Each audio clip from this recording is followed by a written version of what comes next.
کرنے کے مرحلے میں شامل رہے، بلکہ حکومت نے اپنی اکثریت کے بل بوتے پر اور بین الاقوامی پریشر پر پارلیمانی روایات کو مکمل طور پر نظر انداز اور بلڈوز کیا، جو قابل مذمت ہے۔ اس میں کوئی شک نہیں ہے کہ ہماری دو بڑی پارٹیوں نے سوچا یہ کہ ہم اپنی ترامیم پیش کریں گے، اور ان ترامیم کا ان کا خیال یہ تھا کہ فائدہ ہوگا، لیکن وہ ترامیم بھی ان کی قبول نہیں کی گئی۔ تو اس طریقے سے ایک کمزور موقف لے کر پیش کرنا، اور ہم اس طریقے سے سفارتکاری کے محاذ پر قوم کی سبکی کا سبب بن رہے ہیں، پاکستان کی سبکی کا سبب بن رہے ہیں۔ اور ابھی آپ نے دیکھا، بھلا اس طرح بھی کوئی آپ خارجہ پالیسی طے کرتے ہیں کہ ابتدا دن کے بغیر کسی شرط کے ہر میدان اور ہر محاذ پر آپ کا دوست سعودی عرب، جو ہر مشکل میں آپ کے ساتھ کھڑا رہا ہے، جو بھی حالات اس کے اوپر گزرے، ان کی بھی مفادات ہوتے ہیں، لیکن جب پاکستان کا مسئلہ آتا ہے تو آپ کے ساتھ کھڑا ہے۔ اس حکومت نے آج سعودی عرب کو بھی ناراض کر دیا۔ سی پیک کا مسئلہ جو پاکستان کی ترقی کی علامت تھا، اس پر چین کو ناراض کر دیا۔ ہمیں کہاں کا چھوڑا ہے ان لوگوں نے؟ اور آج جو قانون سازی ہو رہی ہے،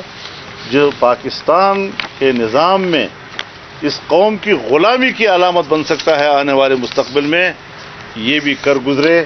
جیسے ان کا ایجنڈا ہی یہی تھا کہ اس ملک کو کس طرح ہم بین الاقوامی غلامی کی طرف دھکیل سکتے ہیں۔ اس ایجنڈے کی تکمیل کے لیے وہ اپنے سب کچھ کر رہے ہیں۔ لہذا ہم اپنی پوزیشن بڑی واضح رکھتے ہیں کہ ہمارا اختلاف بڑا اصولی ہے،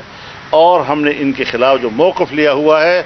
آئے روز بروز ہمارا موقف صحیح ثابت ہوتا جا رہا ہے، عام آدمی پر یہ بات واضح ہوتی چلی جا رہی ہے، اور ہم اس حوالے سے بھی قوم کو اندھیرے میں نہیں رکھنا چاہیں گے۔ آنے والے دنوں میں بھی ہم ان کے اس حقیقت کو تشت بام کریں گے تاکہ قوم کو گمراہ نہ کیا جا سکے، اور ہم ایک باعزت قوم کے طور پر اپنا مستقبل طے کر سکیں۔ جی مہربانی۔ مولانا یہ بتائیے گا کہ آپ نے تو حکومت کے اوپر الزامات لگا دیے کہ مشاورت نہیں کرتی،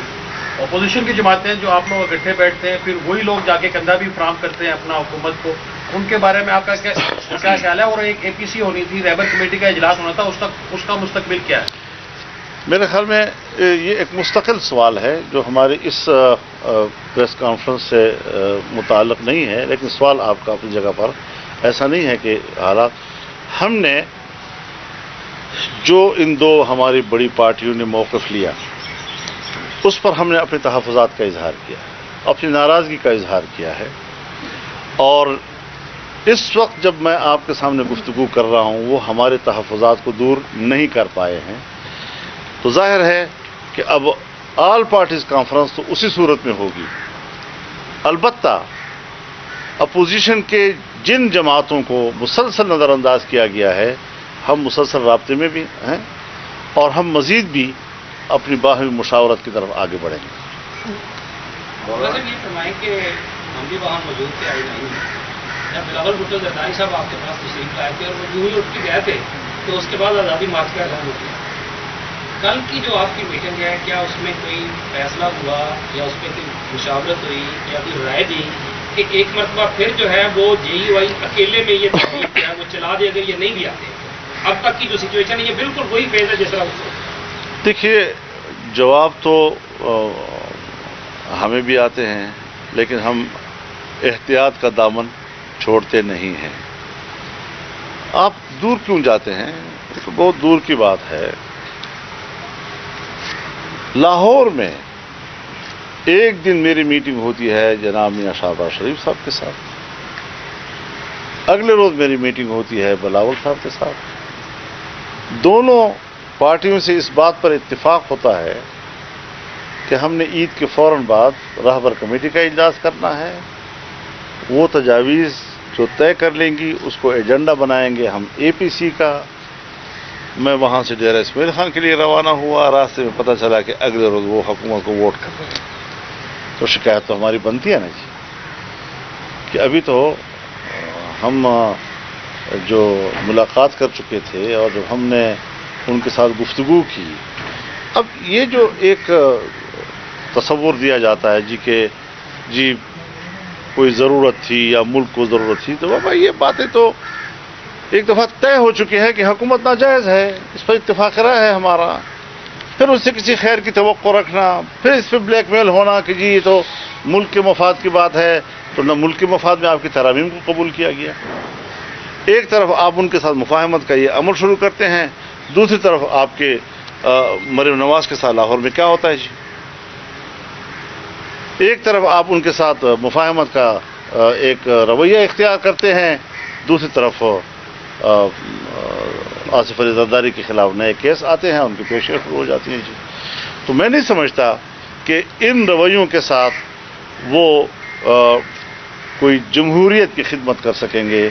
ہم اس بات کے متمنی ہیں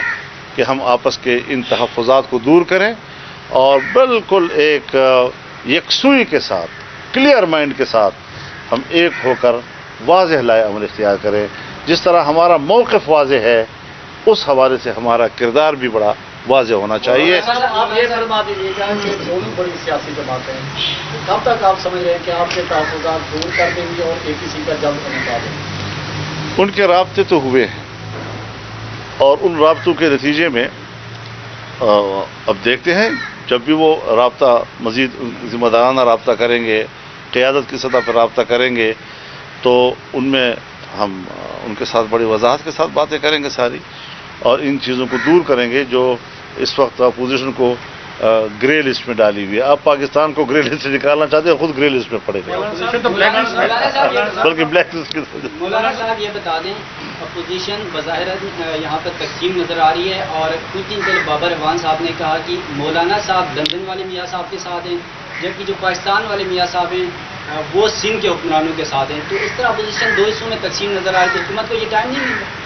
بالکل حکومت کو اس کا فائدہ مل رہا ہے اور اس کا احساس بڑی پارٹی کو کرنا چاہیے۔ مولانا صاحب، سندھ کے حوالے سے کچھ اقدامات وفاقی حکومت اٹھانے جا رہی ہے، خاص طور پر اٹارنی جنرل آف پاکستان نے کل سپریم کورٹ میں بھی کہا ہے کہ وفاق کراچی سے متعلق کچھ اہم قانون سازی کرنا چاہ رہی ہے، کچھ اقدامات اٹھانا چاہ رہی ہے۔ مختلف خدشات کا اظہار کیا جا رہا ہے کہ کہیں وفاق کراچی کا کنٹرول تو نہیں سنبھالنے جا رہا، اگر اس طرح ہوتا ہے تو آپ کس طرح دیکھتے ہیں اس کو؟ ابھی یہ کوئی میچورڈ صورتحال نہیں ہے، جس وقت اس کو